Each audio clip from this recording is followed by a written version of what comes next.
السلام علیکم نحمدہ و نصلی علی رسولہ الکریم اما بعد اعوذ باللہ من الشیطان الرجیم بسم اللہ الرحمن الرحیم اقرأ باسم ربک الذی خلق خلق الانسان من علق اقرأ وربک الاکرم الذی علم بالقلم صدق اللہ العظیم۔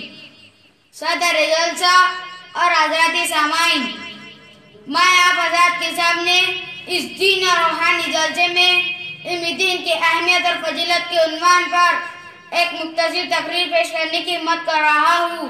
دعا کری کہ اللہ تعالیٰ مجھے صحیح بولنے کی اور ہم سب کو اس پر عمل کرنے کی توفیق عطا فرمائے۔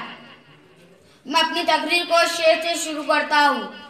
پگھلنا علم کے خاطر مثال شمع دیوا ہے، پگھلنا علم کے خاطر مثال شمع دیوا ہے، بجز اس کے نہیں پہچان سکتے ہم خدا کیا ہے۔ علم انسان کو انسان بنا دیتا ہے، علم انسان کو انسان بنا دیتا ہے، علم بے مایا کو سلطان بنا دیتا ہے۔ محترم حضرات، آج کے موجودہ دور میں یہ بات جاننے کی بہت ضرورت ہے کہ علم دین حاصل کرنے کی کتنی اہمیت اور فضیلت ہے۔ تو سنیں قرآن پاک میں سب سے پہلی آیت جو آپ صلی اللہ علیہ وسلم پر نازل ہوئی، جس میں اللہ تعالیٰ نے انسانوں کو علم اور تعلیم کا جوہر عطا فرمایا ہے۔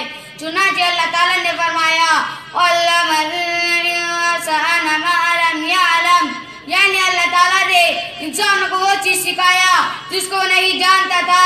اسی کے ساتھ اللہ تعالیٰ نے علم والوں کو اور علم نہ رکھنے والوں کو ایک سفر درجے میں نہیں رکھا، بلکہ دونوں کو الگ الگ رکھا ہے۔ اللہ تعالیٰ فرماتے ہیں هل يستوي الذين يعلمون والذين لا يعلمون، یعنی جاننے والے اور نہ جاننے والے برابر نہیں ہو سکتے۔ محترم حضرات، اسلام میں علم دین حاصل کرنے کی کتنی اہمیت اور ضرورت ہے، اس بات کا اندازہ حضور صلی اللہ علیہ وسلم کی حدیث سے لگایا جا سکتا ہے۔ چنانچہ ایک حدیث میں حضور صلی اللہ علیہ وسلم نے فرمایا اطلبوا العلم من المہد الی اللحد، یعنی مہد سے لے کر لحد تک علم حاصل کرو۔ محترم حضرات، ہمارے مذہب اسلام میں ایسے علموں کو سیکھنے کی اجازت ہے جس میں انسان کی بھلائی اور سماج کی کامیابی نظر آتی ہے، اور وہ علم اسلام کے خلاف نہ ہو، لیکن اسلام نے اسے دینی علم اور اسلامی تعلیم کو سب سے اہم اور ضروری بتلایا ہے۔ اسی لیے علم دین کا حاصل کرنا اور طلب کرنا ہر مسلمان مرد اور عورت پر فرض ہے۔ چنانچہ ایک حدیث میں آپ صلی اللہ علیہ وسلم نے ارشاد فرمایا طلب العلم فریضۃ علی کل مسلم، یعنی علم دین کا حاصل کرنا ہر مرد اور عورت پر فرض ہے۔ ہمارے علماء نے اس فرض کا مطلب یہ بتلایا ہے کہ ان باتوں کا علم حاصل کرنا ہر مسلمان مرد اور عورت پر فرض ہے جن کی عام طور سے ضرورت پڑتی ہے اور جن سے حلال اور حرام کی پہچان ہوتی ہے اور جن کے بغیر دینی باتوں پر عمل نہیں کیا جا سکتا۔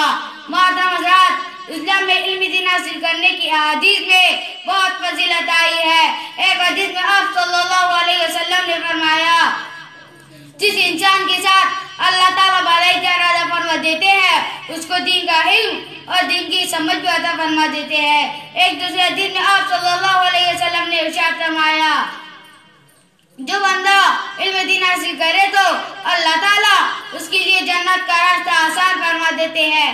اسی طرح ایک حدیث میں آپ صلی اللہ علیہ وسلم نے فرمایا جو بندہ علم دین حاصل کرنے کے لیے اپنے گھر سے نکلتا تو جب تک واپس نہیں آتا وہ اللہ کے راستے میں ہے، اس کو اتنا ہی ثواب ملتا جتنا کہ اللہ کے راستے میں جہاد کرنے والے کو ملتا ہے۔ اسی طرح علم دین کی فضیلت بیان فرماتے ہوئے نبی پاک صلی اللہ علیہ وسلم نے فرمایا مومن کا پیٹ مرتے دم تک نہیں بھرتا یہاں تک کہ وہ مر جاتا اور جنت میں پہنچ جاتا۔ محترم حضرات، ہمارے علماء اور بزرگوں نے بڑے شوق اور محنت کے ساتھ علم دین حاصل کیا اور دور و دراز کا سفر کیا۔ بڑے ہی افسوس کی بات ہے اور ہم مسلمانوں میں علم دین حاصل کرنے کا شوق اور جذبہ باقی نہیں رہا۔ ہمیں چاہیے کہ اپنے اولاد کو مکاتب اور مدارس میں داخل کر کے انہیں عالم دین اور حافظ قرآن بنائیں، نہیں تو کم از کم اتنی تعلیم ضرور دلائیں کہ وہ نماز، روزہ دیگر احکامات پر پابندی سے عمل کر کے اپنے آخرت کو کامیاب بنائے، کیونکہ اس کے بغیر تو چارہ کاری نہیں ہے۔ آخر میں ایک شعر سنا کر اپنی تقریر کو ختم کرتا ہوں۔ علم وہ دولت ہے جو مٹی نہیں، علم وہ دولت ہے جو مٹی نہیں، خرچ کرنے سے کبھی گھٹتی نہیں۔ اللہ تعالیٰ میں علم دین کے دولت سے مالا مال فرمائے، آمین۔ وما علینا الا البلاغ المبین۔